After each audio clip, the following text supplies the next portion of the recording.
એમને જે વળતર મળવું જોઈએ, ન્યાય નથી મળ્યો, વળતર નથી મળ્યો, પરંતુ એને કઈ ફેર નથી પડતો ભાજપ અને આ પોલીસ તંત્રને. પરંતુ સાંભળ્યું છે કે ચેતરભાઈ ઉપર એક નહીં, બે નહીં, ત્રણ ફરિયાદો કરીને એને જેલમાં નાખવાનું ફરીથી ષડયંત્ર કર્યું છે. ગજબ કહેવાય.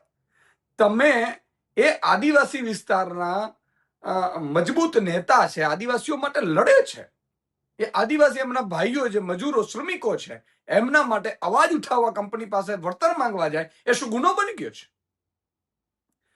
આની તમે જુઓ, આ પોલીસ તંત્ર ખરેખર કંપની ઉપર માનવ વધનો ગુનો દાખલ કરવો જોઈએ.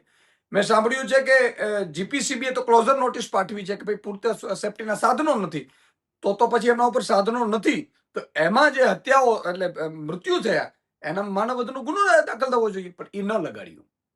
ઉલટાનો ધારાસભ્ય ચેતર વસાવા ઉપર તંતન ગુનાઓ દાખલ કરવા ષડયંત્ર કરીને જેલમાં નાખવાનું ફરીથી ષડયંત્ર રચાયું છે. આ ભાજપની અને પોલીસની, હું એમ કહું છું, કેટલી હદે નિમ્ન કક્ષાની રાજનીતિ છે.